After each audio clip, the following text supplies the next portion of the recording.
एक राजा की 2 रानियां थीं। उनकी एक रानी राक्षसी थी, पर यह बात किसी को मालूम न थी। दोनों रानियों का एक एक बेटा था। अच्छी रानी के बेटे के नाम था कुसुम और राक्षसी रानी के बेटे का नाम था अजित। दोनों में बहुत मेल था। राक्षसी रानी के मन में काला था, वह रक्त पिपासु थी। दोनों भाइयों का प्रेम उसे एक आंख नहीं सुहाता था। वह हमेशा इस ताक में रहती थी कि कब सौत के बेटे को मारकर उसके नरम नरम मांस का शोरबा बनाकर पिएगी। उसकी मंशा को उसका सगा पुत्र बहुत अच्छी तरह समझता था, अतः वह कभी कुसुम का साथ नहीं छोड़ता था। गुस्से से राक्षसी रानी दांत पीसती रहती थी। मौका न मिलने से वह दोष त्रुटि ढूंढती, अपनी दृष्टि शक्ति से सौत का खून चूसती रहती। फलतः अच्छी रानी दुर्बल होती गई और एक दिन उसने बिस्तर पकड़ लिया। 2-3 दिनों में उसका देहांत हो गया। सारे राज्य में शोक छा गया, परंतु असल कारण किसी को समझ में न आया। राक्षसी रानी कुसुम को तो सताती ही थी, अपने पुत्र को भी उसका साथ देने के लिए धिक्कारती थी। एक दिन अजित ने कुसुम से कहा, भैया जाने दीजिए, हम लोग उनके पास और नहीं जाएंगे। उन लोगों ने उस राक्षसी माँ के पास जाना बंद कर दिया, परंतु राक्षसी माँ का अत्याचार फिर भी जारी रहा। अजित अपने दिल को कड़ा कर सब सहता रहा, पर नरम वाला कुसुम धीरे धीरे सूखता गया।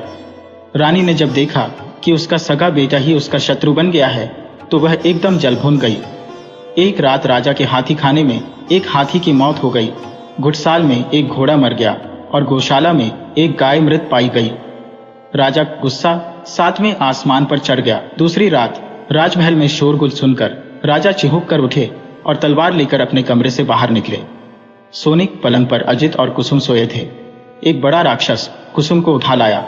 इससे पहले कि राजा कुछ करते, रानी ने अपना एक केश तोड़कर राजा पर फेंक दिया। राजा वहीं जड़ हो गए। उसकी आंखों के सामने राक्षस कुसुम को खाने लगा। राजा की आंखों से अश्रुधार बह निकली, पर वे उसे पहुंच नहीं सके। उनका शरीर थर थर कांप रहा था, पर वे बैठ भी न सके। रानी अट्टहास कर उठी। अजित की नींद टूट गई। उसने देखा कि कुसुम भैया पास में नहीं है। वह हड़बड़ाकर उठा। उसने देखा कि रानी के हाथ का बाला कंगन झमझम कर रहा है और कुसुम भैया को राक्षस खा रहा है। क्रोध से उसका शरीर जलने लगा। वह दौड़कर वहां पहुंचा और राक्षस के सिर पर एक जोर का छूसा मारा। राक्षस हाय हाय कर चीत्कार कर उठा और सोने का एक टुकड़ा उगलकर भाग गया। रानी ने देखा कि यह तो अनर्थ हो रहा है, अपना ही पुत्र दुश्मन बन गया है। क्रोधाग्नि में जलती रानी अपने ही पुत्र को चबाने लगी। तभी उसके गले से लोहे का एक टुकड़ा गिर पड़ा। हतप्रभ होकर वह उछल पड़ी और सोने एवं लोहे के टुकड़े को लेकर छत पर चढ़ गई। छत पर राक्षसों की भीड़ थी। उनमें कुछ कह रहे थे और खाऊंगा और खाऊंगा, और कुछ कह रहे थे अपने देश जाऊंगा। रानी बोली, मैं यहां रहूंगी, तुम लोग अपने देश जाओ। झुंड बनाकर राक्षस अपने देश की ओर जब भागे तो उनके धक्के से राजभवन का शिखर टूट गया। पेड़ पौधों की डालें टूट गईं, नदी के जल में उत्ताल लहरें उठी और राजा का हृदय कांप उठा। जली भुनी रानी अपने कमरे में आई। उसे कहीं से भी चैन नहीं आ रहा था। रात काटे नहीं कट रही थी। अंत में उसने अपनी जादुई आराम छड़ी एवं जिराम छड़ी को जला दिया और आसमान में उड़ती हुई एक नदी के किनारे उतरकर एक बांस वन में एक स्थान पर सोने के टुकड़े एवं लोहे के टुकड़े को गाड़ दिया। फिर निश्चिंत होकर वह घर लौट आई। दूसरे दिन राजा यह देखकर हैरान रह गया कि पूरे महल में जगह जगह हड्डियों के ढेर, रास्ते में भी सर्वत्र हड्डियां बिखरी हुई हैं। पूरे देश में राक्षसों ने आतंक फैला रखा है, रक्षा का कोई मार्ग नहीं। जब लोगों ने सुना कि राक्षसों ने राजपुत्रों को भी खा लिया है, तो सब झुंड का झुंड बनाकर राज्य छोड़कर भागने लगे। राजा जड़ हो गए। उनके राज्य में राक्षस छा गए। नदी किनारे बांस वन में एक किसान बांस काटने गया। एक बांस को चीरने पर उसे 2 अंडे दिखे। उसे समझ में नहीं आया कि वे सांप के अंडे थे या किसी और प्राणी के, अतः उसने अंडों को फेंक दिया। अंडे टूट गए। लाल रंग के अंडे से एक लाल रंग का राजपुत्र और नीले रंग के अंडे से नीले रंग का राजपुत्र प्रकट हुआ। माथे पर मुकुट, हाथ में नंगी तलवार लिए दोनों राजपुत्र वायु वेग से वहां से चले गए। डर से किसान मूर्छित हो गया। जब उसे होश आया तो उसने देखा कि लाल अंडे का खोल सोने का एवं नीले अंडे का खोल लोहे का बनकर वहां पड़ा हुआ है। किसान ने लोहे वाले खोल से अपने लिए एक हंसिया और सोने वाले खोल से अपनी पुत्र वधू के लिए एक बाजूबंद बनवा दिया। दोनों राजपुत्र चलते चलते एक राज्य में पहुंचे। वहां बड़े बड़े राक्षसों से लोग डरे सहमे रहते थे। राजा रोज मंत्री नियुक्त करते, पर राक्षस उन्हें खा जाते एवं एक परिवार के लोगों को खा जाते। राजा ने घोषणा कर दी थी कि जो कोई भी जोड़ा राजपुत्र राक्षसों का संहार करेगा, उसके साथ परी की तरह जुड़वा राजकुमारियों का ब्याह करा दिया जाएगा एवं उनका राजत्व भी उन्हें मिलेगा। अनेक जोड़ा राजपुत्र आए, पर राक्षसों ने उन्हें खा लिया। लाल कमल और नील कमल राजा के समक्ष उपस्थित होकर बोले, हम लोग राक्षसों को मारने के लिए आए हैं। उन्हें देख राजा के मन में आशा निराशा के भाव उठे, पर अंत में बोले, ठीक है। नीलकमल और लाल कमल नंगी तलवार लेकर एक कमरे में छुपकर बैठ गए। धीरे धीरे रात गहराने लगी। कोई भी राक्षस नहीं आया और एक पहर बीता, तब भी कोई नहीं आया।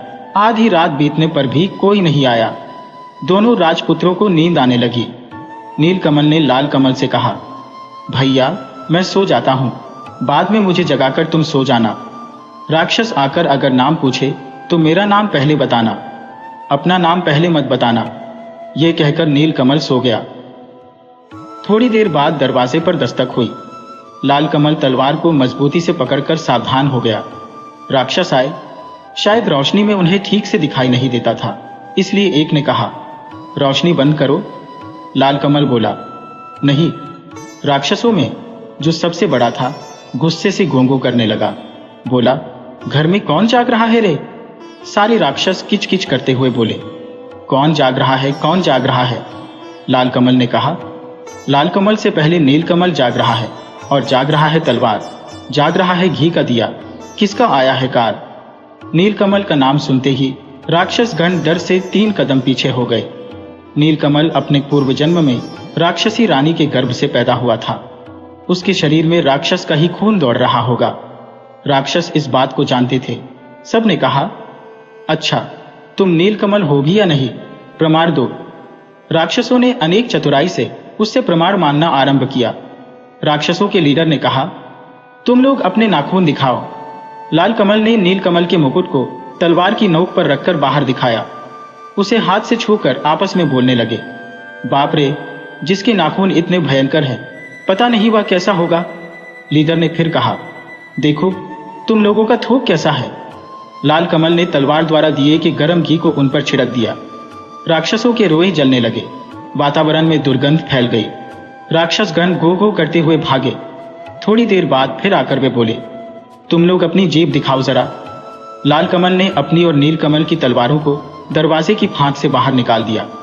राक्षसों के लीडर ने दोनों तलवारों को अपने हाथों से कसकर पकड़ लिया और सभी राक्षसों से उसने कहा, अब मैं जीभ को खींचकर उखाड़ लूंगा, तुम लोग मुझे पकड़कर खूब जोर से खींचो। सबने जोर लगाकर खींचा। फिर क्या था, नंगी तलवार की धार से उसके दोनों हाथ कट गए और काले रक्त की धारा बहने लगी।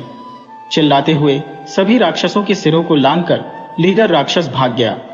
बहुत देर बाद लीडर राक्षस फिर कहीं से आया और पूछा, कौन जाग रहा है, कौन जाग रहा है? बहुत देर तक किसी राक्षस की आहट न पाकर लाल कमल निश्चिंत हो गया था। उसे नींद आने लगी थी। उस अवस्था में उसके मुख से निकल गया, लाल कमल जाग रहा है, और उसकी बातें मुंह में ही रह गई और दरवाजा तोड़कर सभी राक्षस लाल कमल पर टूट पड़े। घी का दीपक उलट गया। लाल कमल का मुकुट गिर गया। वह चीत्कार कर बोला, भाई, नीलकमल की नींद टूट गई। उसने देखा राक्षस है। अंगड़ाई लेते हुए उसने कहा, आराम छड़ी, विराम छड़ी, जाग रहा है रे कौन? देख जरा दरवाजे पर मेरी नींद तोड़ रहा कौन? नीलकमल की आवाज सुनते ही सारे राक्षसों की सिट्टी पिट्टी गुम हो गई। वे अधमरे हो गए। नीलकमल ने घी के दिए को जलाया, फिर सभी राक्षसों को तलवार से काट डाला। राक्षसों को मारकर हाथ मुंह धोकर दोनों निश्चिंत होकर सो गए। दूसरे दिन सुबह राजा ने देखा दोनों राजपुत्र एक दूसरे के गले में हाथ डालकर सो रहे हैं। उन्हें ऐसा लगा मानो 2 लाल अड़हुल के फूल है वे। चारों ओर राक्षसों की लाशें पड़ी हुई हैं। देखकर राजा गदगद हो गए। दोनों भाइयों को जोड़ा राजकन्या एवं राजपाट मिल गया। उधर राक्षसी रानी ने राजभवन में अपना आधिपत्य जमा लिया था।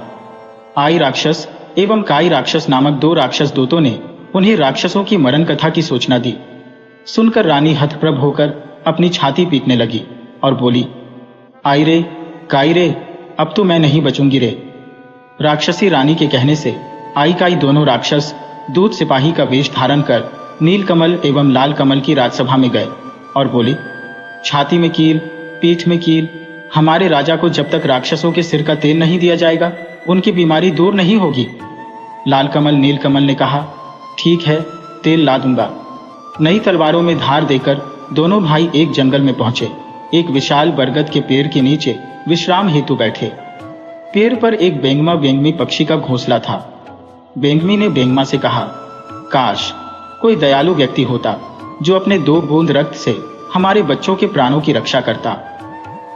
यह सुनकर लाल एवं नील ने कहा, पेड़ पर कौन बातचीत कर रहा है, हम लोग अपना रक्त दे सकते हैं। यह सुनकर बेंगमी खुशी से आहा आहा करने लगी। बेंगमा नीचे उतरा। दोनों भाइयों ने अपनी उंगली चीरकर उसे खून दिया। खून लेकर बेंगमा ऊपर चला गया। थोड़ी देर बाद सो सो करते हुए बेंगमा के 2 बच्चे नीचे उतरकर बोले, हमारे प्राण बचाने वाले राजपुत्र, तुम लोग कौन हो? हम तुम्हारे लिए क्या कर सकते हैं, बोलो। नील लाल ने कहा, हमें किसी चीज की जरूरत नहीं, बस तुम लोग जीवित रहो। बेंगमा बेगमी के दोनों बच्चों ने कहा, ठीक है, पर तुम लोग जाओगे कहाँ? चलो हम तुम्हें पीठ पर बैठाकर वहां छोड़ आते हैं। दोनों राजपुत्र उनकी पीठ पर बैठ गए। देखते ही देखते तीव्र गति से वे हो हो कर उड़ने लगे। नदी नाले, जंगल, पहाड़, चंद्र सूर्य को पीछे छोड़ वे शून्य में उड़ने लगे। 7 दिन 7 रात तक लगातार उड़ने के बाद 8वें दिन वे एक पहाड़ पर उतरे। पहाड़ के नीचे मैदान, मैदान के उस तरफ राक्षसों का देश। नीलकमल ने कुछ औरत के दाने चुनकर लाल कमल के कोच में रखते हुए कहा, लोहे की औरत चबाने के लिए वे कहेंगे तो इसे चबाना। उसके बाद वे आगे बढ़ने लगे। मैदान को पार करते ही राक्षसों के एक दल ने उन्हें घेर लिया और वे चिल्लाने लगे, हाउ माऊ काऊ, मानुस गंध पाऊं, पकड़ पकड़ कर खाऊं। उन्हें देखते ही नीलकमल ने चिल्लाकर कहा, नानी माँ, नानी माँ, हम लोग आए हैं, तुम्हारा नीलकमल, गोद में उठाकर हमें ले चलो। ठहरो ठहरो, रुको रुको, कहकर सभी राक्षसों को रोककर लंबे लंबे हाथ पैर वाली विशाल जटा वाली एक बूढ़ी राक्षसी ने आकर नीलकमल को गोद में उठा लिया और मेरा नीलू, मेरा नाती कहकर दुलार करने लगी। नानी की शरीर की दुर्गंध से नीलकमल को उल्टी आ रही थी। लाल कमल को देखकर वह बोली, तुम्हारे साथ वह कौन है रे? नीलकमल बोला, वह मेरा भाई है नानी। भाई? बूढ़ी बोली, तब मानुस गंध क्यों पा रही हो? अगर मेरा नाती है तो लोहे की औरत खाकर दिखाए। इसके साथ ही उसने अपनी नाक से 5 लोहे की उड़द निकालकर लाल नाती को खाने के लिए दी। लाल कमल को पहले से ही पता था। उसने चुपचाप लोहे की औरत को अपने कपड़े में छुपा लिया और सचमुच की औरत निकालकर कट्टर कट्टर करके चबाने लगा। बूढ़ी राक्षसी को विश्वास हो गया कि लाल कमल उसका नाती ही है। खुशी से वह गदगद हो गई। दोनों नातियों को गोद में लेकर वह दुलार करने लगी, लेकिन लाल कमल के शरीर से मानुस गंध पाकर उसकी जीभ में पानी आने लगा। लेकिन अपने नाती को वह कैसे खा सकती थी? अतः दोनों को लेकर वह अपने घर चली आई। उस पूरे देश में सिर्फ राक्षस भरे हुए थे। चारों ओर राक्षस कुलबुला रहे थे। पृथ्वी से मनुष्य, जीव जंतु आदि को मारकर पूरे देश में बिखरा दिया गया था। लाल नील राक्षसों के कंधे पर बैठकर घूमते और देखते कि हर ओर मरे हुए, सड़े हुए मनुष्य, जीव जंतु बिखरे पड़े हैं। दुर्गंध ऐसी कि भूत भी भाग जाए। लाल ने कहा, भाई लगता है सारी पृथ्वी उजाड़ हो गई है। नीलकमल चुप रहा, लेकिन उसने मन ही मन ठान लिया कि पृथ्वी को अब इन राक्षसों से बचाना होगा। जब रात गहरी हो गई तब सब निशाचर राक्षस अपने बाल बच्चों के साथ 7 समुद्र पार सभी राज्य में उत्पात मचाने, मनुष्य जीव जंतुओं को मारकर लाने के लिए चले गए। तब नीलकमल लाल कमल को साथ में लेकर राजमहल के दक्षिण की ओर स्थित एक कुएं के पास पहुंचा। वहां उसने लाल कमल से कहा, भैया मेरे कपड़ों को पकड़ो। कपड़े देकर नीलकमल कुएं में उतरकर एक तलवार और एक सोने का डिब्बा लेकर बाहर निकला। डिब्बे को खोलते ही जीवन काठी एवं मरण काठी नामक एक ततैया और ततैई बाहर निकले। जीवन काठी में राक्षसों के प्राण एवं मरण काठी में उस रानी राक्षसी के प्राण बसते थे। नीलकमल ने जीवन काठी को अपने पास रखा एवं लाल कमल को मरण काठी थमा दिया। जब दोनों ततैयों के शरीर में हवा लगी तब राक्षसों को घबराहट होने लगी। पृथ्वी पर जड़ पड़े राजा के देश में राक्षसी रानी नींद में लुढ़क गई। पृथ्वी पर गए राक्षस तेज कदमों से नदी पर्वत लांघकर लौटने लगे। यह देख नीलकमल ने जीवन काठी ततैये के 2 पैरों को तोड़ दिया। सारे राक्षसों के दोनों पैर टूट गए। राक्षस दोनों हाथों के बल पर तेज गति से आने लगे। यह देख नीलकमल ने ततैये के बाकी दोनों पैर भी तोड़ दिए। सारे राक्षसों के दोनों हाथ कटकर गिर गए। हाथ नहीं, पैर नहीं, फिर भी सारे राक्षस हाउ माऊ काऊ, 7 शत्रुओं को खाऊं कहते हुए लुढ़कते हुए आगे बढ़ने लगे। तब नीलकमल ने तलवार से जीवन काठी नामक उस ततैये के सिर को काट दिया। इसके साथ ही सारे राक्षसों के सिर कटकर लुढ़कने लगे। बूढ़ी राक्षसी का सिर छिटक कर नीलकमल और लाल कमल के पास आकर गिरा। नीलकमल और लाल कमल ने उस बूढ़ी राक्षसी के सिर को एक नए कपड़े में बांधा और मरण काठी नामक ततैये को सोने के डिब्बे में डालकर बेंगमा बेंगमी को पुकारा। 3 माह 13 दिनों के बाद दोनों भाइयों के पैर अपने देश में पड़े। सर्वत्र उनकी जय जयकार होने लगी। नीलकमल और लाल कमल ने कहा, कहाँ हैं वे सिपाही लोग, दवा ले जाओ। लेकिन वे तो सिपाही नहीं, राक्षस थे। वे लोग उसी दिन मर गए थे। नीलकमल एवं लाल कमल ने छाती में कील, पीठ में कील वाले राजा के देश में अपने सिपाहियों द्वारा राक्षसनी का सिर भिजवा दिया। सिर को देखते ही राक्षसी रानी अपने वास्तविक रूप में आ गई और गुस्से में लाल पीली होती हुई अविलंब नीलकमल और लाल कमल के राज्य में पहुंच गई। लाल कमल ने मरण काठी नामक ततैया को सोने के डिब्बे से बाहर निकाला। उसे देखते ही राक्षसी रानी के प्राण उड़ गए। राक्षसी रानी के मरते ही जड़ हो चुके राजा का रोग भी दूर हो गया। स्वस्थ होने पर राजा ने सारे राज्य में ढोल पिटवाया। प्रजाजनों ने आकर पूछा, हाय, हमारे राजकुमार अजित और कुसुम कहाँ हैं? राजा ने भी दीर्घ श्वास छोड़ते हुए कहा, हाय, कहाँ है मेरे सुपुत्र? तभी राजभवन के बाहर ढाक ढोल बजने लगे। थोड़ी ही देर में नील कुसुम एवं लाल कुसुम एक दूसरे के गले में हाथ डाले राजा के सम्मुख उपस्थित हुए। राजा ने पूछा, क्या तुम लोग मेरे अजित और कुसुम हो? प्रजागण एक स्वर में बोले, हाँ हाँ, यही हमारे अजित और कुसुम है। उसके बाद दोनों राज्य एक हो गए। नील कुसुम और लाल कुसुम ईलावती और लीलावती के साथ दोनों राज्यों में शासन करते हुए सुखपूर्वक रहने लगे।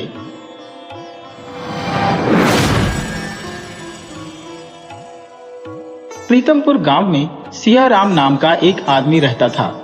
सियाराम बहुत ही कंजूस आदमी था और सारा गांव उसकी कंजूसी से भली भांति परिचित था। सियाराम के पास धन संपत्ति होते हुए भी कभी वह अपने यहाँ पैसे खर्च नहीं करता था, तो दूसरों को दान दक्षिणा देना तो बहुत दूर की बात थी। एक दिन वह पड़ोसी गांव से जंगल के रास्ते अपने गांव लौट रहा था। रास्ते में एक पेड़ के नीचे उसे एक बूढ़ा आदमी दिखाई दिया। बूढ़ी ने कहा, श्रीमान, प्यास से मैं मरा जा रहा हूं, मुझ पर दया कीजिए और थोड़ा सा पानी पिलाकर मुझे बचाइए। बूढ़ी की बात सुनकर सियाराम रुक तो गया, पर उससे बोला, सुनो, पानी तो मेरे पास है, पर मैं पिलाऊंगा तभी जब तुम मुझे बदले में ज्यादा से ज्यादा रकम दोगे। बोलो, क्या तुम्हें मंजूर है? बूढ़ा पल भर के लिए सोच में पड़ गया, परंतु तुरंत ही उसने चांदी का एक सिक्का निकाला और सियाराम के हवाले कर दिया। सियाराम ने सिक्का अपने कब्जे में कर लिया और बदले में उस बूढ़े को पानी पिलाकर उसकी प्यास बुझाई। पानी पी लेने के बाद बूढ़ा बोला, श्रीमान, अब मेरी जान में जान आई है। मैं भी आपके गांव चलता हूं, वहां मैं आपको सैकड़ों हजारों अशर्फियां दिला सकूंगा। सियाराम ने उसकी बात पर हंसते हुए कहा, अरे, तुम दिखते तो कंगाल हो और बात करते हो सैकड़ों हजारों अशर्फियों की। गनीमत समझो कि तुम्हारी जान बच गई। थोड़े से पानी के बदले में मुझे चांदी का सिक्का देने वाले मूर्खों, तुम्हारे जैसे व्यक्ति से मैं कोई और उम्मीद भी क्या कर सकता हूं? जाओ, अपना रास्ता नापो। बूढ़ा बोला, आप मेरी बुद्धि को ऐसी वैसी मत समझिए। कल मैं आपके घर के सामने खड़ा होकर आपसे दान मांगूंगा। आप दान में मुझे एक अशर्फी दीजिएगा और फिर देखिएगा कमाल, मैं आपको माला माल कर दूंगा। सियाराम ने व्यंग्य करते हुए कहा, एक अशर्फी? मैं तो तुम्हें फूटी कौड़ी भी नहीं दूंगा। बूढ़ा बोला, आप क्यों ना घबरा रहे हैं? एक बूढ़े का तर्क अभी जारी था। मेरी बात पहले ध्यान से सुनिए। आप मुझे एक अशर्फी दान में देंगे तो आपके पड़ोसी और दूसरे लोग यही समझेंगे कि मुझ में जरूर कोई बात है जो आप जैसा व्यक्ति मुझे दान दे रहा है। इसीलिए वे भी मुझे दान में अशर्फियां देने लगेंगे। फिर मैं उनसे कहूंगा कि इस दान का फल तभी मिलेगा जब वे रोज लगातार 1 महीने तक दान करेंगे। मेरे पास अशर्फियाँ इकट्ठी हो जाएंगी और मैं आपको रोजाना 100 अशर्फियाँ देना शुरू कर दूंगा। सियाराम ने थोड़ा विचार करते हुए कहा, बात तो तुम पते की कर रहे हो, यदि तुमने मुझे धोखा दे दिया तो? बूढ़ी ने जवाब दिया, तो अभी मुझे 1 अशर्फी दे दीजिए और कल मुझे वही अशर्फी दान स्वरूप लौटाइएगा। सियाराम ने मान लिया और बूढ़ा सियाराम के साथ उसके गांव की ओर चल पड़ा। दूसरे दिन वही सब कुछ हुआ जो तय हुआ था। गांव में यह खबर हवा की तरह फैल गई कि यहाँ एक बूढ़ा आया है जो बहुत ही पहुंचा हुआ है और सियाराम ने उसे 1 अशर्फी दान में दी है। लोग हैरान थे कि क्या सियाराम भी किसी को कुछ भेंट स्वरूप दे सकता है? जरूर, यह बूढ़ा अद्भुत चमत्कार वाला होगा, वरना सियाराम जैसा कंजूस किसी को कुछ देने वाला नहीं है। अब हर किसी के मन में उस बूढ़े से वरदान पाने की इच्छा होने लगी। धनी व्यापारी ही नहीं, आम लोग भी उस बूढ़े के पास जाने लगे और उसके सामने भेंट स्वरूप 1 अशर्फी रख देते थे और अपना माथा नवाकर वहां से लौट जाते थे। इस तरह से बूढ़े ने ढेर सारी अशर्फियाँ इकट्ठी कर ली। उनमें से काफी अशर्फियाँ उसने सियाराम के हवाले कर दी। सियाराम को अशर्फियाँ देते समय उसने केवल इतना ही कहा, कल भी आप मुझे ऐसे ही 1 अशर्फी भेंट में दीजिएगा। पर सियाराम की संदेह करने की आदत नहीं गई। उसने कहा, मान लिया कि यह शर्त मेरी है, पर कल अगर तुम मेरी अशर्फी लेकर गायब हो गए तो? बूढ़े ने चुपचाप सियाराम के हाथ में 1 अशर्फी पेश की और वहां से चला गया। 2 हफ्ते मुश्किल से ही गुजरे होंगे कि सियाराम के पास ढेरों अशर्फियां बच गईं। उस रकम से बूढ़े ने अब बढ़िया सा मकान खरीद लिया और खाना बनाने तथा देखरेख करने के लिए 2 नौकर भी रख लिए। उसके पास जो बाकी रकम थी उसे उसने ब्याज पर दे दिया। उसकी जिंदगी मजे से कटने लगी।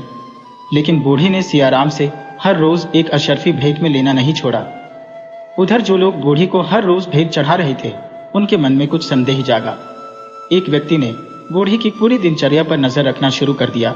इस तरह से 2 दिनों में ही यह हकीकत सामने आ गई।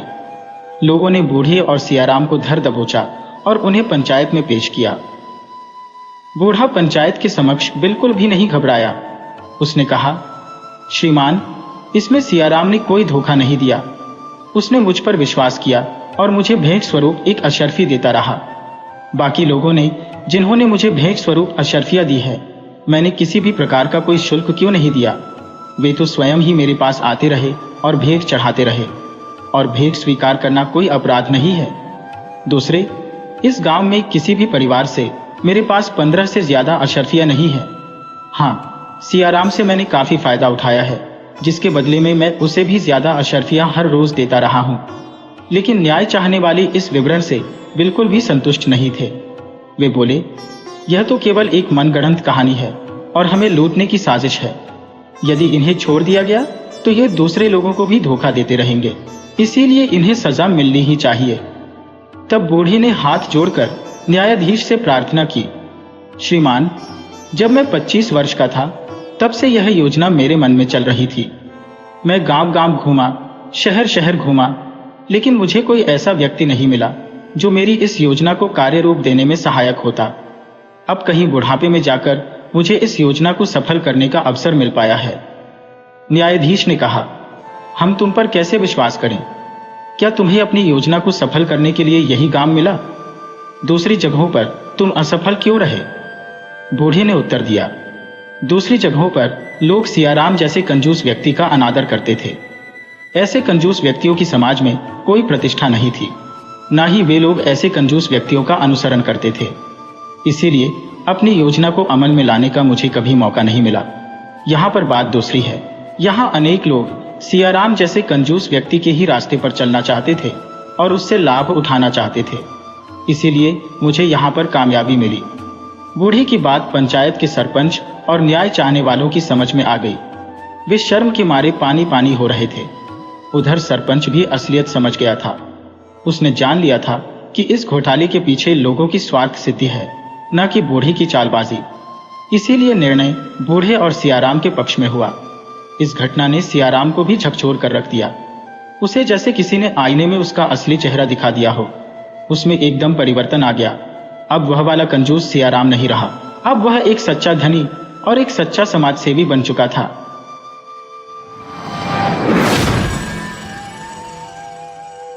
कहानी सोने की चिड़िया। बहुत पुराने जमाने की बात है। एक राजा था। उसके महल में एक बहुत सुंदर बाग था। बाग में तरह तरह के फूलों के पौधे और अनेक प्रकार के मीठे फलों के पेड़ थे। लेकिन इस बाग में सबसे आश्चर्यजनक चीज थी। एक सेब का पेड़ था जिसमें सोने के सेब लगते थे। राजा ने इस पेड़ की देखभाल का खास इंतजाम कर रखा था। जब इसके फल पकते थे तो चौकीदार रात दिन पेड़ का पहरा दिया करते थे ताकि कोई सोने का सेब चुराकर न ले जाए। लेकिन एक दिन की बात है कि बाग के माली ने जब सोने के सेबों को गिना तो उसमें से एक सेब गायब था। उसने दौड़कर राजा को खबर दी। राजा फौरन बाग में पहुंचा। उसे यह देखकर बड़ा आश्चर्य हुआ कि देखभाल का इतना पक्का इंतजाम होने पर भी एक सेब किसी ने चुरा लिया। उसने ऐलान किया कि कोई सोने के सेब को चुराने वाले चोर का पता देगा, उसे इनाम दिया जाएगा। सबसे बड़े राजकुमार ने राजा से कहा कि रात में वह पहरा देगा और चोर को पकड़ने की कोशिश करेगा। राजा ने उसको इसकी इजाजत दे दी। बड़ा राजकुमार रात में पहरा देने लगा, लेकिन 2 घंटे बाद ही उसे नींद आ गई और वह सो गया। सुबह उठकर जब उसने सेबों को गिना तो वह देखकर चकित रह गया कि रात भर में एक और सेब गायब हो गया था। इसके बाद दूसरी रात को मंझले राजकुमार ने पहरा देने का काम संभाला। उसे भी नींद आ गई और तीसरा सेब चोरी हो गया। राजा बहुत चिंतित था। दरबारियों की भी समझ में नहीं आ रहा था कि क्या किया जाए। सब लोग उदास बैठे थे कि इतने में सबसे छोटा राजकुमार आया और उसने कहा कि आज की रात मैं पहरा दूंगा और चोर को पकड़ूंगा। राजा इस राजकुमार से खुश नहीं रहता था। वह उसे मूर्ख ही मानता था। उसने उसे डांटते हुए कहा, तुम क्या समझते हो? क्या तुम्हें इसमें सफलता मिलेगी? तुमसे बड़े और तुमसे ज्यादा समझदार दोनों राजकुमार इस काम में असफल हो चुके हैं। तुम जाओ अपना काम करो। लेकिन छोटा राजकुमार नहीं माना। उसने राजा से प्रार्थना की कि उसे एक मौका जरूर दिया जाए। अंत में राजा राजी हो गया। राजकुमार रात में पहरा देने लगा। उसने तय किया कि वह किसी भी हालत में नहीं सोएगा और चोर को जरूर पकड़ेगा। जब आधी रात हुई और 12 बजे का आखिरी घंटा बजा तो राजकुमार ने देखा कि एक सुंदर सोने की चिड़िया कहीं से उड़ती हुई आई और सेब के पेड़ पर बैठ गई। उसने देखते देखते सोने का एक सेब तोड़कर अपनी चोंच में पकड़ लिया। राजकुमार ने फौरन निशाना साधकर तीर चला दिया, लेकिन तीर चिड़िया को नहीं लगा और वह पंख फड़फड़ाकर उड़ गई। हाँ, इतना अवश्य हुआ कि उसका एक सुनहरा पंख टूटकर जमीन पर आ गिरा। दूसरे दिन सुबह राजकुमार ने राजा को सारी बात बता दी और वह सोने का पंख उनके सामने रख दिया। पंख इतना सुंदर और इतना कीमती था कि राजा उसे देखता ही रह गया। उसने कहा, अगर उस चिड़िया का एक पंख इतना सुंदर है तो वह पूरी चिड़िया कितनी सुंदर होगी। मैं चाहता हूं कि उस चिड़िया को कोई पकड़ लाए। सबसे पहले बड़ा राजकुमार इस काम के लिए रवाना हुआ। चलते चलते वह एक जंगल में पहुंचा। वहां उसने एक लोमड़ी को एक पेड़ के नीचे आराम करते हुए देखा। राजकुमार ने मौका देखकर तीर अपने धनुष पर चढ़ा लिया। वह तीर छोड़ने ही जा रहा था कि लोमड़ी ने चिल्लाकर कहा, राजकुमार, मुझे मत मारो। मुझे पता है कि तुम सोने की चिड़िया की खोज में निकले हो। तुम मेरी राय मानो तो तुम्हारा काम जल्दी ही पूरा हो जाएगा। तुम इसी रास्ते से सीधे चले जाओ। शाम होने पर तुम एक गांव में पहुंचोगे। वहां तुम्हें आमने सामने 2 सराय मिलेंगी। एक सराय खूब सजी सजाई और सुंदर सी होगी, लेकिन तुम उसमें मत ठहरना। तुम उसके सामने वाली दूसरी सराय में ठहरना, जो बहुत मामूली और देखने में भी भद्दी सी होगी। ऐसा करने पर तुम्हारा काम आसानी से पूरा हो जाएगा। लोमड़ी का बात सुनकर राजकुमार को हंसी आ गई। उसने डांट कर कहा, भाग जा यहां से, मुझे तुम्हारी सलाह की जरूरत नहीं है। यह कहकर उसने तीर छोड़ दिया, लेकिन लोमड़ी बहुत चालाक थी। वह बचकर निकल भागी। राजकुमार आगे चलता गया। शाम को जब वह एक गांव में पहुंचा तो उसने देखा कि वहां सड़क के किनारे सचमुच 2 सराय थी। उनमें से एक सराय खूब सजी सजाई थी और उसके अंदर से लोगों के नाचने गाने की आवाजें आ रही थी। दूसरी सराय भद्दी सी थी और वहां अंधेरा घिरा हुआ था। राजकुमार सजी सजाई सराय में ठहर गया। थोड़ी देर में वह भूल गया कि वह असल में सोने की चिड़िया की खोज में निकला था।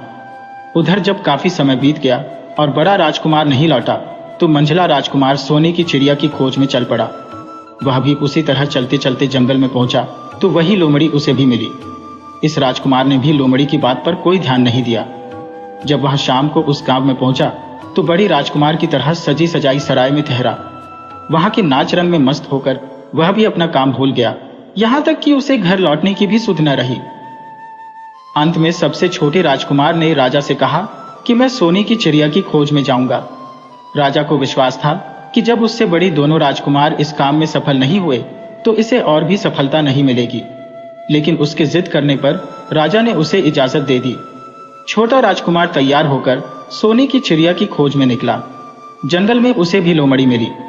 राजकुमार ने लोमड़ी की बात को ध्यान से सुना और लोमड़ी से कहा, ठीक है, तुम जैसे कह रही हो मैं वैसा ही करूंगा।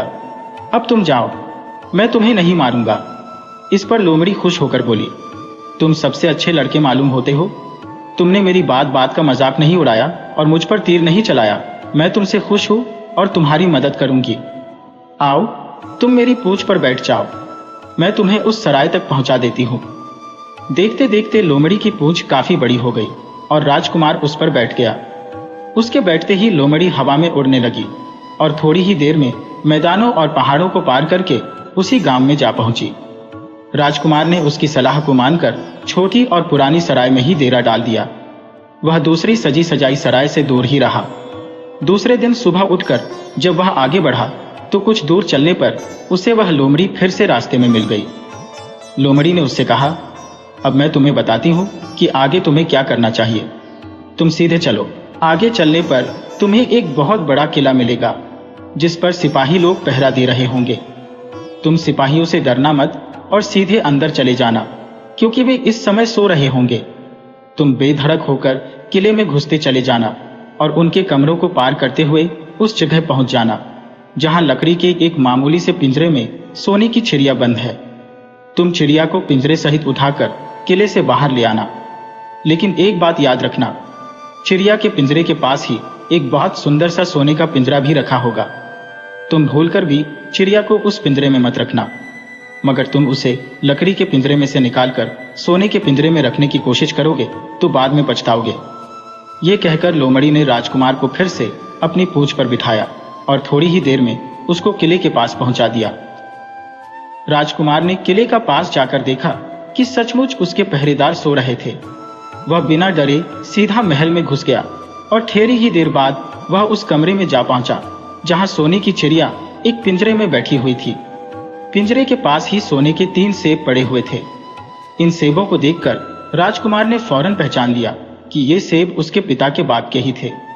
सोने की चिड़िया इतनी सुंदर थी कि राजकुमार उसको देखता ही रह गया। वह उसको उठाकर लाने ही वाला था कि उसकी नजर पास ही पड़ी एक सुंदर से पिंजरे पर पड़ी।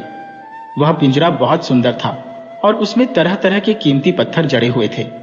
सोने की चिड़िया के लिए वही पिंजरा ठीक मालूम पड़ता था। राजकुमार लोमड़ी की बात को भूल गया और उसने सोने की चिड़िया को लकड़ी के पिंजरे से निकालकर सोने के पिंजरे में बंद कर दिया। लेकिन नए पिंजरे में आते ही चिड़िया ने खूब जोर जोर से शोर मचाना शुरू कर दिया। राजकुमार पिंजरे को उठाकर कमरे से बाहर भी नहीं निकल पाया था कि बहुत से सिपाही कमरे में घुस आए और उन्होंने राजकुमार को पकड़ लिया। अब राजकुमार को अपनी भूल का पता चला। उसे याद आया कि लोमड़ी ने उससे क्या कहा था, लेकिन अब क्या हो सकता था। सिपाही उसे खींचते हुए राजा के दरबार में ले गए। राजा के पूछने पर राजकुमार ने सारी बात कह सुनाई। राजा बोला, तुम मेरे महल में चोरी करने के लिए गुस्से थे। मैं तुमको माफ नहीं कर सकता। तुम्हें फांसी की सजा दी जाएगी, लेकिन मैं तुम्हें एक मौका देता हूं। अगर तुम मेरे लिए सोने का घोड़ा ला दो तो मैं न सिर्फ तुम्हें छोड़ दूंगा बल्कि सोने की चिड़िया भी तुमको दे दूंगा। राजकुमार को अपनी जान बचाने के लिए राजा की शर्त माननी पड़ी। अब वह सोने के घोड़े की तलाश में निकला। किले के बाहर जाने पर उसने देखा कि लोमड़ी का उसका इंतजार कर रही है। उसने लोमड़ी को सारी बातें बताई। लोमड़ी ने निराश होते हुए कहा, मैं अब तुम्हारी कोई मदद नहीं करूंगी। तुमने मेरे कहने के अनुसार नहीं किया। मैंने जिस तरह से कहा था, अगर तुम उस तरह से काम करते तो इस मुसीबत में नहीं फंसते और सोने की चिड़िया तुम्हें मिल जाती। राजकुमार बोला, इस बार मुझे माफ कर दो, मुझसे गलती हो गई। मेरा काम तुम्हारी सहायता के बिना नहीं चलेगा। मुझे राजा ने सोने का घोड़ा लाने के लिए कहा है, वरना वह मुझे फांसी पर चढ़ा देगा। लोमड़ी ने कहा, खैर, मैं तुम्हें माफ करती हूं। अब तुम ऐसा करो कि मेरी पूंछ पर बैठकर सीधे चले चलो। कुछ दूर जाने पर तुम्हें एक दूसरा किला मिलेगा। उसी किले की घुड़साल में तुम्हें सोने का घोड़ा बंधा हुआ मिलेगा। महल के नौकर चाकर सब सो रहे होंगे। तुम चुपचाप जाना और घोड़े को खोल लेना। लेकिन एक बात याद रखना, वहां घोड़े के पास ही घोड़े पर कसने के लिए 2 जेनें रखी होंगी। उसमें से एक तो पुरानी चमड़े की जीन होगी और दूसरी सोने की जीन होगी। तुम सोने की जीन को छूना भी मत और उस घोड़े पर पुरानी चमड़े की जीन को कसकर सवार हो जाना और उसे दौड़ते हुए किले से बाहर चले आना। राजकुमार ने वादा किया कि वह ठीक ठीक वैसा ही करेगा।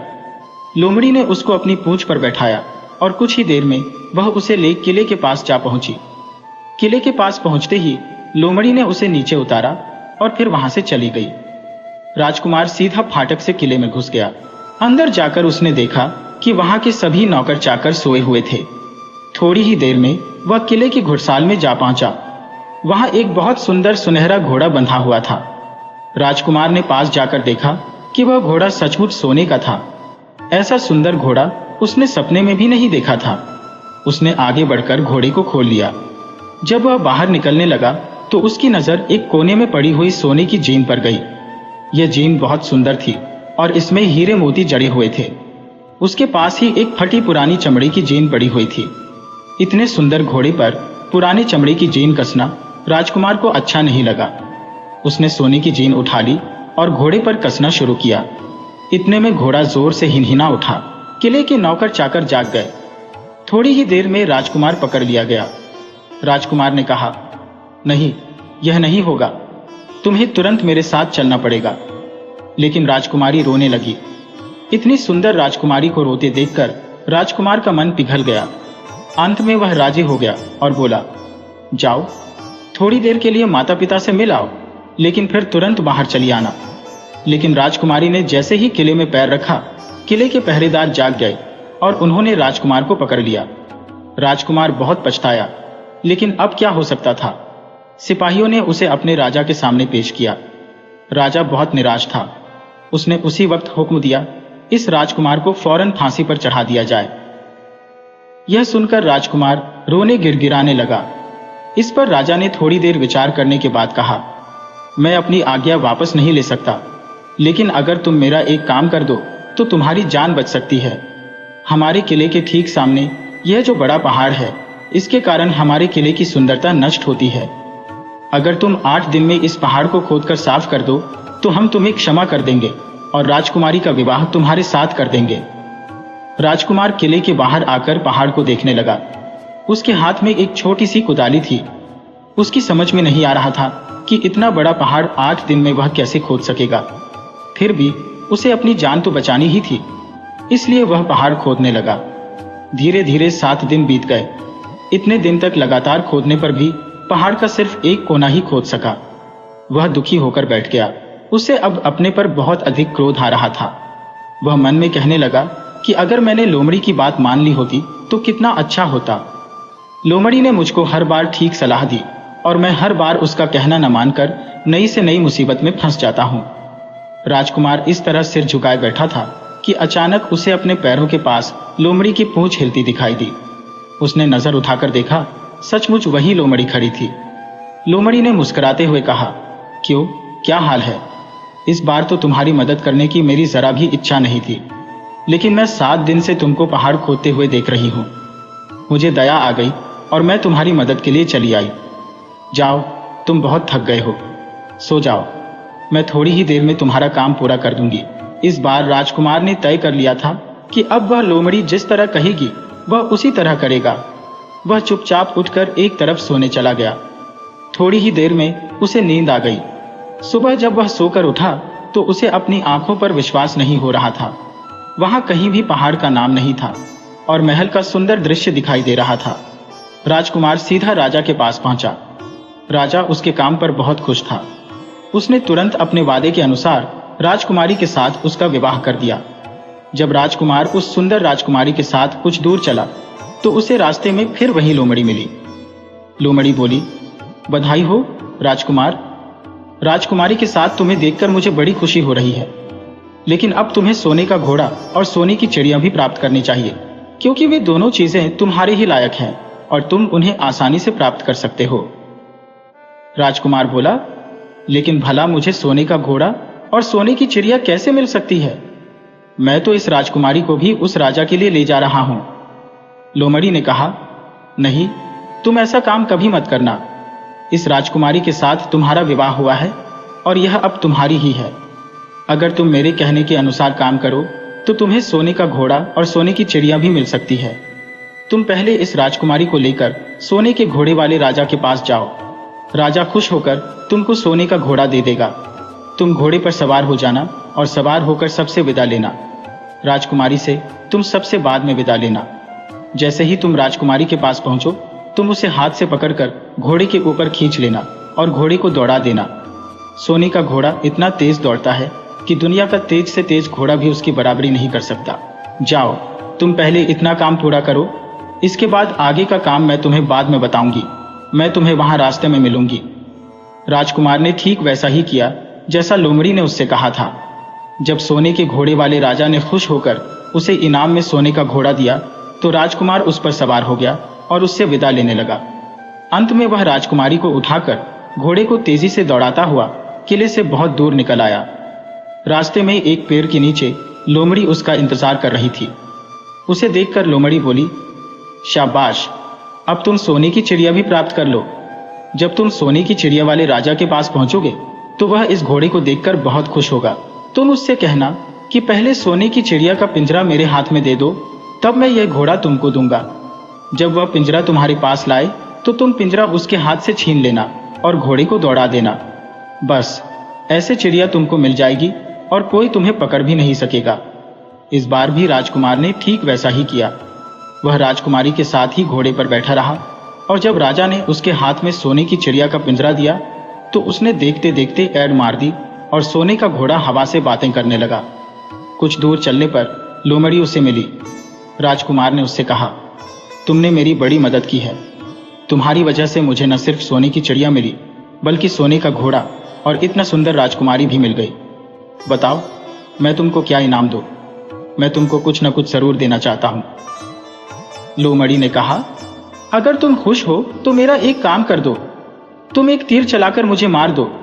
इस समय तुम यही सबसे बड़ा काम मेरे लिए कर सकते हो। राजकुमार ने कहा, भला यह कैसे हो सकता है? तुमने मेरी इतनी मदद की और मैं बदले में तुम्हें मार दूं? मुझसे यह नहीं होगा। यह सुनकर लोमड़ी बड़ी दुखी हुई और बोली, अगर तुम मेरा यह काम नहीं कर सकते तो फिर ठीक है, जाओ। लेकिन मैं तुम्हारी भलाई के लिए ही कह रही हूं कि तुम दो बातें जरूर याद रखना। एक तो तुम किसी कुएं की दीवार पर मत बैठना और दूसरे, तुम ऐसे लोगों के लिए धन मत खर्च करना जिन्हें फांसी मिलने वाली हो। राजकुमार बोला, भाई, तुम भी अजीब हो। तुम्हारी बातें मेरी समझ में ही नहीं आती। भला मैं कभी कुएं की दीवार पर क्यों बैठूंगा और ऐसे आदमियों पर धन क्यों खर्च करूंगा जिनको फांसी दी जाने वाली हो? लेकिन लोमड़ी ने उसकी बात का कोई जवाब नहीं दिया और अलविदा कहकर वहां से चली गई। राजकुमार सोने का घोड़ा दौड़ता हुआ आगे बढ़ा। राजकुमारी उसके साथ ही बैठी हुई थी और सोने की चिड़िया का पिंजरा उसके हाथ में था। कुछ ही देर में राजकुमार उस छोटे गांव में जा पहुंचा जिसमें वे दोनों सराएं थी। गांव के लोग और खास तौर से बच्चे उसको देखने के लिए बाहर निकल आए। सोने के घोड़े पर इतने सुंदर राजकुमार के साथ बैठी एक राजकुमारी को देखकर सभी लोग चकित थे। इतने में राजकुमार ने देखा कि गांव के बगीचे में एक जगह बेहद से लोग जमा है और कुछ शोर हो रहा है। राजकुमार के पूछने पर लोगों ने बताया कि वहां दो आदमियों को फांसी देने की तैयारी हो रही है। राजकुमार उधर ही चल पड़ा। वहां पहुंचने पर उसने पहचान लिया कि जिन आदमियों को फांसी दी जाने वाली थी वे और कोई नहीं बल्कि उसके ही भाई थे। वे लोग तब से उसी सजी सजाई सराय में रह रहे थे और तरह तरह के बुरे काम करते थे। वे जुआ भी खेलते थे और जुए में बहुत सा धन हार चुके थे। उन्होंने लोगों से बहुत सा रुपया भी उधार लिया था। इन्हीं सब बातों से चिढ़कर अब गांव वाले उन्हें फांसी पर चढ़ाने जा रहे थे। राजकुमार भला यह कैसे होने देता? उसने लोगों से कहा कि मुझसे रुपया ले लो और इन लोगों को छोड़ दो। उसके बहुत कहने सुनने पर लोग राजी हो गए और उन्होंने उन दोनों आदमियों को रिहा कर दिया। राजकुमार अपने भाइयों को छुड़ाकर आगे चला। कुछ दूर चलने पर जंगल में उन्हें एक कुआं दिखाई दिया। इस पर राजकुमार के कुछ देर कुएं के पास आराम करते हैं। वहां ठंडा पानी पीने के बाद हम लोग आगे चलेंगे। राजकुमार राजी हो गया। अब तक वह यह भी भूल चुका था कि लोमड़ी ने विदा होते समय उससे क्या कहा था। वह घोड़े से उतरकर कुएं की दीवार पर बैठ गया और आराम करने लगा। उसके दोनों भाइयों ने मौका देखकर उसे कुएं में धकेल दिया। इसके बाद उन्होंने घोड़े पर राजकुमारी को डाला और सोने की चिड़िया का पिंजरा उठाया और वहां से चलते बने। कुछ ही देर में वे लोग अपने राज्य में लौट आए। घर लौटकर उन्होंने राजा से कहा, हम लोग सोने की चिड़िया को पकड़ लाए हैं। इसी चिड़िया ने हमारे बाग में से सोने के सेब चुराए थे। इसके साथ ही हम एक यह सोने का घोड़ा और राजकुमारी भी लाए हैं। राजा बहुत खुश हुआ। सारे राज्य के लोग खुशियां मनाने लगे, लेकिन राजकुमारी खुश नहीं थी। वह बराबर रोती रहती थी। उसने खाना पीना छोड़ दिया। यही नहीं, घोड़े ने भी दाना पानी बंद कर दिया और सोने की चिड़िया भी उदास रहने लगी। राजा ने बहुत कोशिश की, लेकिन न तो वह राजकुमारी खुश हुई और न सोने के घोड़े और सोने की चिड़िया ने दाना खाना शुरू किया। उधर छोटा राजकुमार कुएं में गिर गया था, लेकिन वह मरा नहीं। कुआं बहुत गहरा था, लेकिन उसमें पानी बहुत थोड़ा था। वह कुएं में बैठा बैठा अपने भाग्य को कोसता रहा। अब उसे फिर उसी लोमड़ी की याद आई और वह पछताने लगा कि अगर मैंने उसका कहना मान लिया होता तो मैं मुसीबत में न फंसता। राजकुमार ने जैसे ही लोमड़ी को याद किया, लोमड़ी न मालूम कैसे कुएं के मुंह पर आ पहुंची और बोली, देखो राजकुमार, मैंने पहले ही तुम्हें समझाया था कि किसी कुएं की दीवार पर मत बैठना और ऐसे आदमियों की मदद मत करना जिन्हें फांसी दी जाने वाली हो, लेकिन तुम नहीं माने। खैर चलो, अब आखिरी बार मैं फिर तुम्हारी मदद किए देती हूँ। लो, मेरी पूंछ पकड़कर कुएं से बाहर निकल जाओ। यह कहकर लोमड़ी ने अपनी पूंछ कुएं में लटका दी। देखते देखते पूंछ इतनी लंबी हो गई कि कुएं के पेंदे में पड़े राजकुमार के पास तक जा पहुंची। राजकुमार उसे पकड़कर कुएं से बाहर निकल आया। लोमड़ी ने उससे कहा, जाओ, अब तुम अपने घर जाओ, लेकिन जरा होशियार रहना। तुम्हारे भाई तुम्हारी जान के दुश्मन है। वे लोग जरूर तुमको ढूंढ रहे होंगे। राजकुमार घर की ओर चल पड़ा। अपने राज में पहुंचने पर उसे एक भिखारी मिला। भिखारी को उसने अपने सुंदर कपड़े दान में दे दिए और उनके भद्दे पुराने कपड़े पहन लिए। इस तरह भेष बदलकर वह अपने किले में पहुंचा। वहां उसके पहुंचने पर एक बड़ी आश्चर्यजनक बात है। सोने का घोड़ा खुशी से हिनहिनाने लगा और दाना खाने लगा। सोने की चिड़िया भी अपने पिंजरे में खुशी से फुदकने लगी और गाना गाने लगी। राजकुमारी ने अपने आंसू पोंछ डाले और वह भी खुश दिखाई देने लगी, लेकिन राजा की समझ में कुछ नहीं आया। उसने राजकुमारी से इसका कारण पूछा तो वह बोली, मैंने तो पहले ही आपको सारी कहानी बता दी थी। आपके बड़े और मंझले राजकुमार ने छोटे राजकुमार के साथ धोखा किया है। इन्होंने आपको भी धोखा दिया है, लेकिन अब आपका छोटा राजकुमार यहाँ पर आ पहुंचा है, इसीलिए मुझे बेहद खुशी हो रही है। उसी के साथ मेरी शादी हुई है और मैं उसके साथ ही सुखी रह सकती हूँ। फिर उसने मैले कुचैले कपड़े पहने एक आदमी की ओर इशारा करते हुए कहा, वह रहा आपका छोटा राजकुमार। राजा ने भी अपने छोटे लड़के को पहचान लिया।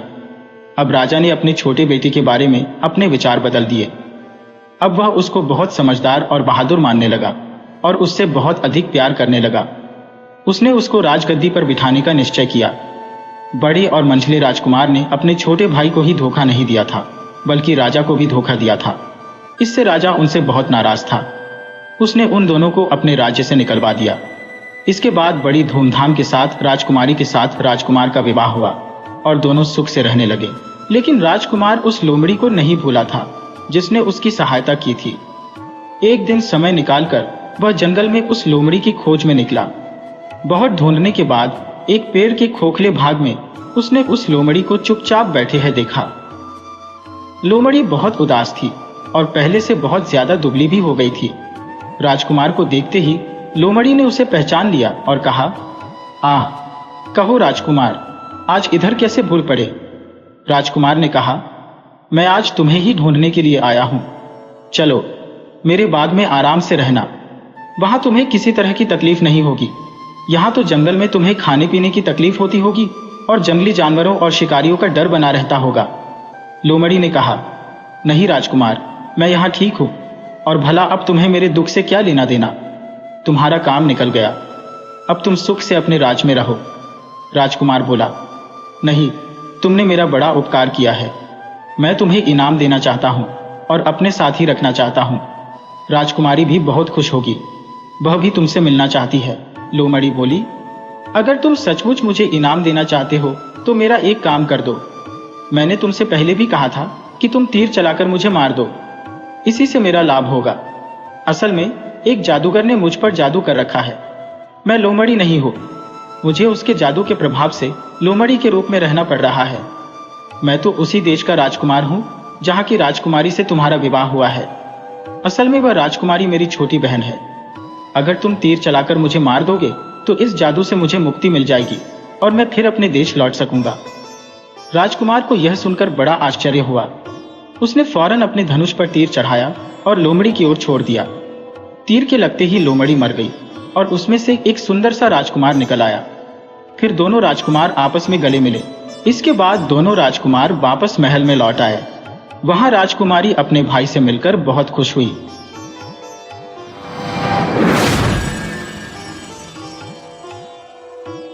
एक दिन एक ब्राह्मण ने अपनी पत्नी को अपने बिना खाना खाने से मना किया ताकि कहीं ऐसा ना हो कि वह बकरी बन जाए। इसके जवाब में उसकी पत्नी ने भी उससे यही कहा कि वह भी उसके बिना खाना नहीं खाएगा ताकि वह कहीं चीता न बन जाए। दोनों राजी हो गए। इस तरह काफी दिन निकल गए और दोनों में से किसी ने अपना वायदा नहीं तोड़ा। दोनों एक दूसरे के साथ ही खाना खाते थे। पर एक दिन उस ब्राह्मण की पत्नी ने अपने बच्चों को खाना देते समय उस खाने में से चखने के लिए एक कौर खुद खाकर देख लिया। उस समय क्योंकि उसका पति वहां था नहीं, सो उसकी पत्नी तुरंत ही एक बकरी बन गई। जब वह ब्राह्मण घर आया तो उसने देखा कि एक बकरी उसके घर के चारों तरफ घूम रही है। यह देखकर वह बहुत दुखी हुआ क्योंकि वह तुरंत ही जान गया कि वह बकरी और कोई नहीं बल्कि उसकी अपनी प्यारी पत्नी थी। उसने उसको अपने घर के आंगन में बांध दिया और उसकी बड़ी सावधानी से सेवा करने लगा। कुछ साल बाद उसने दूसरी शादी कर ली, पर उसकी दूसरी पत्नी उसकी पहली पत्नी के बच्चों के साथ बिल्कुल भी अच्छा व्यवहार नहीं करती थी। वह तो उनको खाना भी बहुत कम देती थी। वे बच्चे बेचारे बहुत परेशान रहते थे। उनकी बकरी माँ उनकी शिकायतों को सुनती रहती, पर वह बेचारी भी कुछ नहीं कर सकती थी। उन बच्चों की माँ ने यह भी देखा कि उसके बच्चे दुबले होते जा रहे हैं।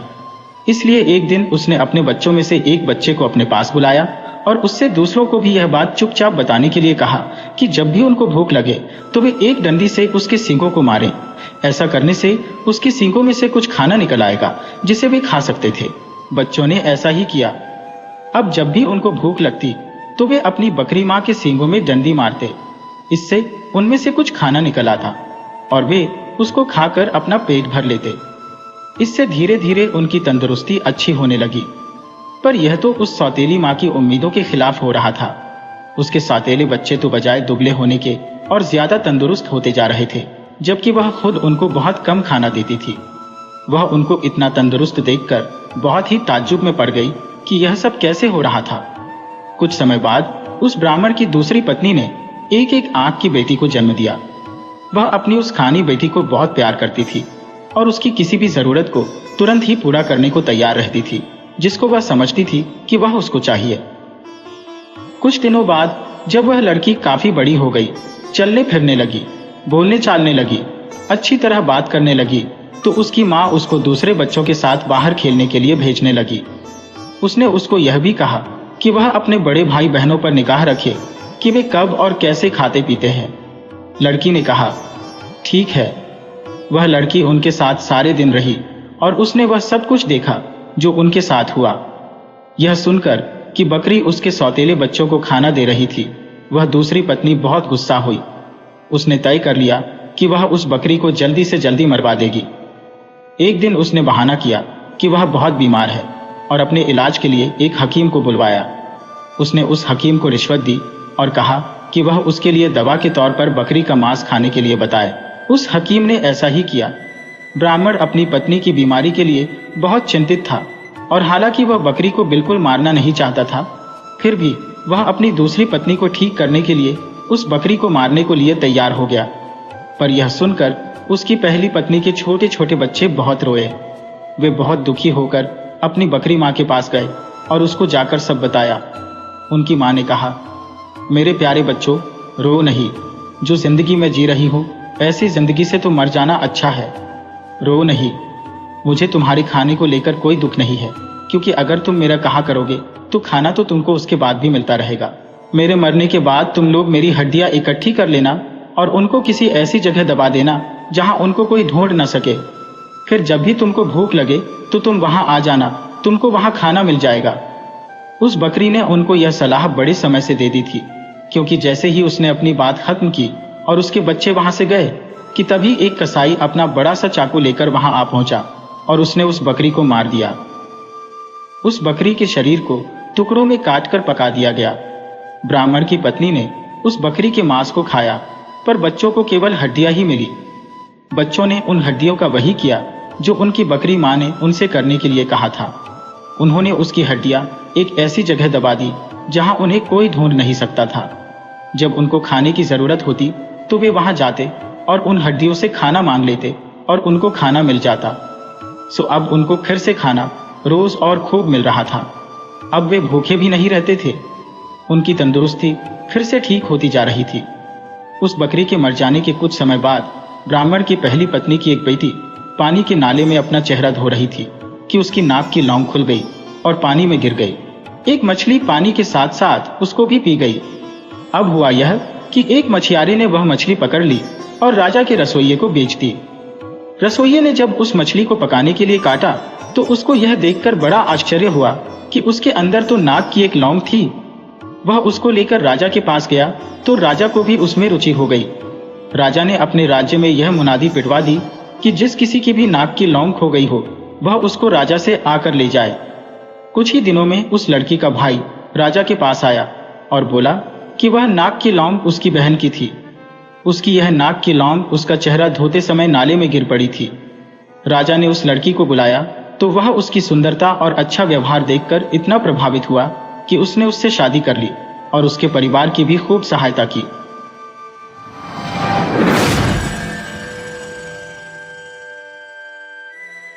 सूरजभान के पिता की मृत्यु के बाद उनकी सारी धन दौलत और हवेली का वारिस वह अकेला ही था। पिता की मौत की खबर सुनकर न जाने कितने लोगों ने आकर उन्हें अंतिम श्रद्धांजलि दी और सूरजभान के दुख के समय में उसका साथ दिया। पिता द्वारा छोड़ी गई संपत्ति का हिसाब लगाया तो उसकी समझ में आया कि वह अब कितना धनवान हो चुका है। उसे लगने लगा कि इतनी धन दौलत के होते हुए उसे कुछ भी काम करने की जरूरत ही नहीं है। बस फिर क्या था, शाम होते ही उसके घर में यार दोस्तों की महफिलें सजने लगी। नाच गाना, शराब और रात भर दावत उड़ाई जाती। यार दोस्तों का तो वह हीरो सा बन गया था। हर कोई उसकी चापलूसी करता और कोई ना कोई फायदा उठा ही लेता। इतनी सरलता से मिली दौलत को लुटाने में उसे थोड़ा भी दुख नहीं होता था। आखिर कितने दिनों तक चलती यह धन दौलत की बाढ़। एक ना एक दिन तो भरा हुआ कुआं खाली हो ही जाता है। जब धन दौलत की कमी की वजह से महफिलें कम होने लगी तो यार दोस्तों का जमावड़ा भी छटने लगा। चापलूस दोस्त गायब हो गए। जब पैसा खत्म हो तो दोस्ती के भार को कौन कंधा देता है। और एक दिन ऐसा भी आया जब शाम बिताने के लिए सूरजभान अकेला ही रह गया। कोई दोस्त यार नहीं, कोई महफिल नहीं, कोई पकवान नहीं, कोई नाच गाना भी नहीं, कोई लोगों की ठहाकों की गूंज भी नहीं। और तो और सालों सजी रहने वाली हवेली में अब कोई दीपमाला भी नहीं थी। ऐसे मुश्किल समय में सूरजभान ने अपने कई दोस्तों से मदद मांगने की कोशिश की, मगर सब के सब मतलबी दोस्त थे। इस मौके पर उसकी सहायता करने के लिए किसी ने हाथ आगे नहीं बढ़ाया। एक दिन कमरे में गुमसुम सा अकेला बैठा सूरजभान इतने सालों की बनावटी जिंदगी के बारे में सोच रहा था। पिता की मेहनत से कमाई हुई धन दौलत को इतनी बेदर्दी से लुटा देने का गम उसे सता रहा था। किस तरह दोस्तों यारों के दिखावटी चेहरों ने पलटा खाया, यह उसके मन में कांटों की तरह चुभ रहा था। यह याद कर उसकी आंखों में आंसू आ गए कि कल तक चापलूसी करने वाले कैसे उससे कतराने लगे थे। उसे अपने यार दोस्तों से ऐसे धोखे की बिल्कुल भी उम्मीद नहीं थी। सब कुछ तो लुट गया था, लेकिन अभी भी यह आलीशान हवेली उसके पास ही थी। कभी मन में आता कि इसे बेचकर कोई कारोबार शुरू कर लो, मगर कारोबार करें तो कौन सा करें। फिर कारोबार सफल होगा या नहीं यह कौन जानता है। दूसरी तरह का डर यह भी सताने लगा कि कहीं पिता की आखिरी निशानी को भी बेच दिया तो वह पूरी तरह से दिशाहीन ही ना हो जाए। हवेली रहेगी तो मानो पिता का आशीर्वाद भी उसे मिलता रहेगा। तभी एक दिन रात को सपने में उसे पिता ने दर्शन दिए और बोले, लगता है सब गवाकर होश आया है तुझे। अरे ये यार दोस्त और चापलूस तो अपने होते हैं तब तक जब तक तेरी जेब में पैसा रहेगा। उसने सपने में अपने पिता के पैरों से लिपटकर माफी मांगी। पिता ने सपने में ही उसे गले लगा लिया और जाते हुए बोले, हवेली के तहखाने में जाओ, वहां बहुत सी धन दौलत का खजाना पड़ा है, लेकिन याद रहे वह सब तुम्हें भलाई के कामों में खर्च करना है। इतना सुनते ही सूरजभान का सपना टूट गया। मलता हुआ वह उठा तो भोर हो चुकी थी। उसके चेहरे पर दुविधा साफ दिख रही थी। क्या यह मात्र एक सपना था या असल में पिता का आशीर्वाद था? इसी उलझन में पड़े हुए वह तहखाने की चाबी ढूंढने लगा।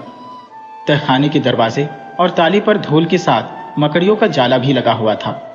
किसी तरह उसने साफ करके ताला खोला और अंदर दाखिल हुआ। अंधेरे के कारण उसे ठीक से दिखाई भी नहीं दे रहा था। उसने जेब से टॉर्च निकालकर जलाई तो सामने पड़ी एक बक्से पर उसकी नजर पड़ी।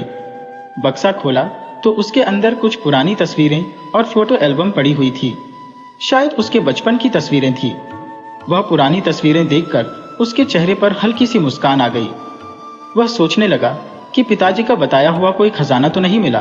खैर, वह पुरानी तस्वीरें लेकर बाहर कमरे में आ गया और बैठकर उन तस्वीरों को देखने लगा। उन तस्वीरों में कुछ तस्वीरें उसके एक बचपन के मित्र पुरुषोत्तम की भी थी। पुरुषोत्तम अब गांव छोड़कर मुंबई शहर जा चुका था, जहां वह एक बड़े होटल में मैनेजर का काम कर रहा था। कई साल बीत चुके थे पुरुषोत्तम को गांव आए हुए। जब सूरजभान ने अपने पुराने और जिगरी दोस्त की तस्वीरें देखी तो उसका मन हुआ कि पुरुषोत्तम से मिला जाए, शायद वही उसकी कुछ मदद कर सके। अगली ही सुबह सूरजभान मुंबई शहर के लिए निकल पड़ा। लंबे सफर के बाद जब वह अपने दोस्त पुरुषोत्तम के पास पहुंचा तो पुरुषोत्तम ने उसे देखते ही गले लगा लिया। सूरजभान ने अपनी सारी आपबीती पुरुषोत्तम को सुनाई और मदद करने की बात कही। पुरुषोत्तम ने कहा, दोस्त, मैं पैसे से तुम्हारी मदद कर तो सकता हूं, लेकिन उससे तुम्हारी समस्या हल नहीं होगी। मेरे पास तुम्हारे लिए एक योजना है जिससे कि तुम हमेशा के लिए आत्मनिर्भर बन जाओगे। सूरजभान ने तुरंत कहा, तो जल्दी बताओ मेरे दोस्त। पुरुषोत्तम ने कहा, देखो दोस्त, मैं पिछले कई सालों से यहां मैनेजर का काम कर रहा हूं। मैं इन बड़े शहरों के लोगों को अच्छी तरह से जानता हूं। ये लोग अक्सर शहर की भागदौड़ भरी जिंदगी से तंग आकर कुछ समय शहर से बाहर बिताना पसंद करते हैं। खासकर गांव का माहौल इन्हें बहुत भाता है। पुरुषोत्तम ने आगे कहा, तुम्हारी इतनी बड़ी और आलीशान हवेली है, हम तुम्हारी हवेली को एक होटल में बदल देंगे। सिर्फ कुछ रंग रोगन का ही खर्चा होगा, बाकी सब तो वैसे का वैसे ही रहेगा। इन शहरी लोगों को ऐसे हवेली नुमा होटल और गांव का माहौल खूब पसंद आता है, तो जरूर हमारी हवेली नुमा होटल में लोग समय बिताने के लिए आएंगे। मैं तुम्हारी इस काम में पूरी मदद करूंगा। बोलो, है मंजूर? सूरजभान को भला और क्या चाहिए था? उसे पुरुषोत्तम पर पूरा भरोसा था। वह झट से राजी हो गया। पुरुषोत्तम अपनी नौकरी से इस्तीफा देकर सूरजभान के साथ गांव वापस आ गया। गांव आकर दोनों दोस्तों ने दिन रात एक करके हवेली को एक होटल का रूप दे दिया। पुरुषोत्तम का अनुभव सूरजभान के बहुत काम आ रहा था। पुरुषोत्तम ने अपने ही कुछ पैसे उस होटल पर भी खर्च किए।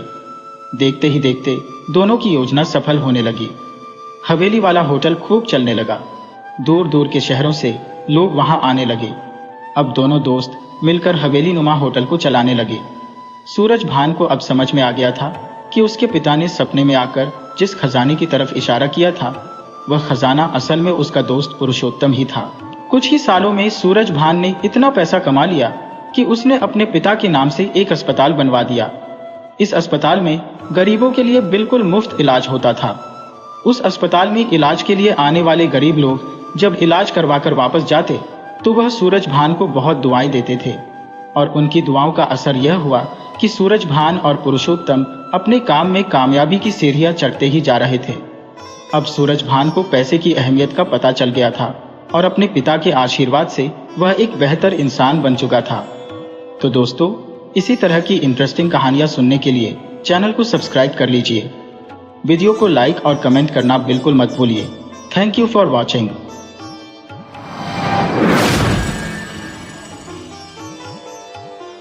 बहुत पुरानी बात है। एक गांव में रहने वाले धनी व्यापारी केदारचंद बहुत ही सरल स्वभाव के आदमी थे। उनके पास बड़ा कारोबार होने के बाद भी केदारचंद में रत्ती भर भी घमंड नहीं था, चाहे कोई गरीब हो या अमीर।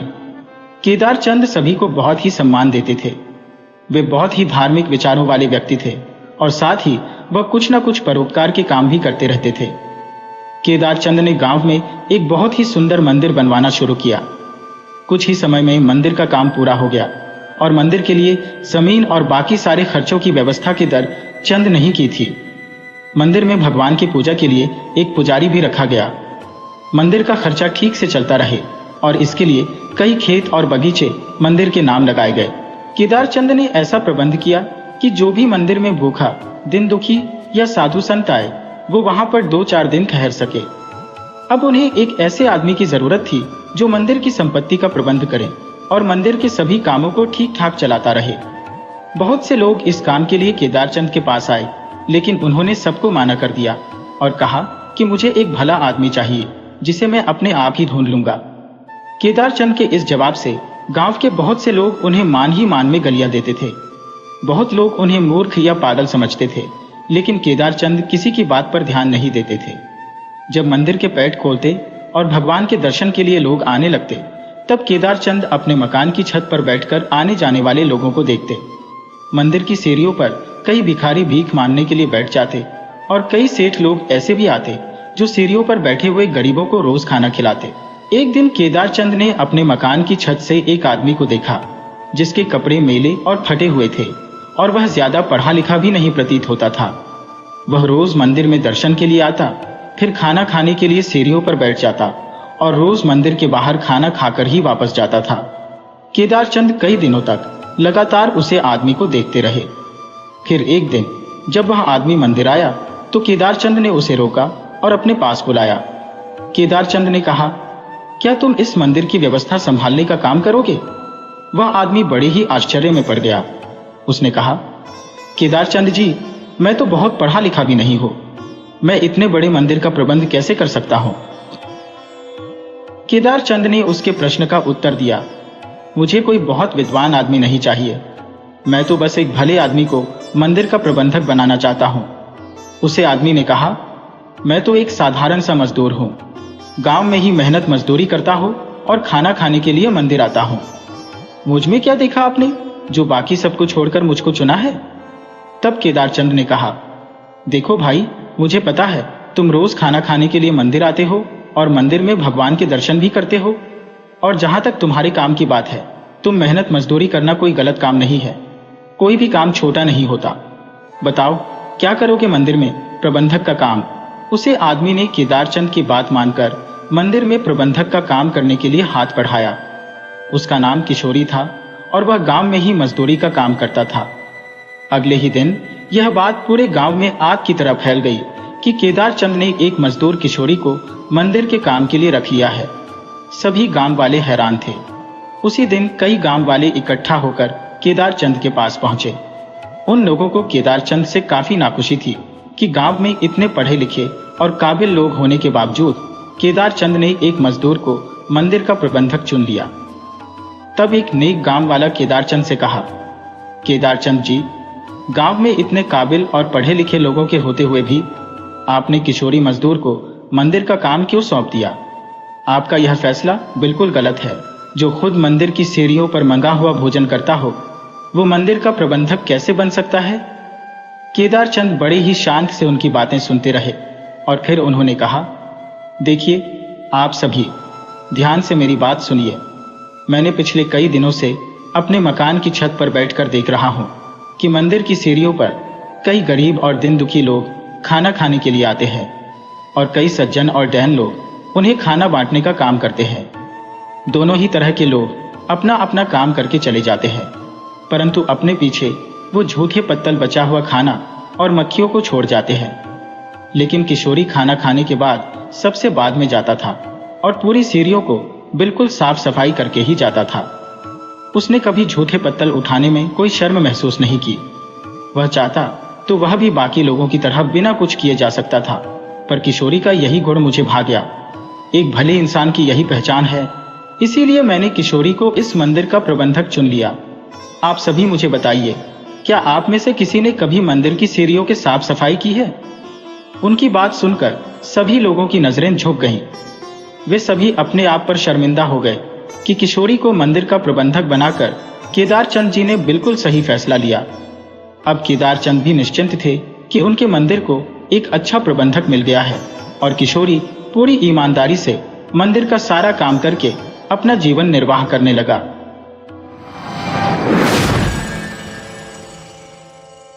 वीडियो अच्छी लगी हो तो इसे लाइक करें और ऐसी ही मज़ेदार कहानियों के लिए चैनल को सब्सक्राइब करें और बेल आइकन दबाएं।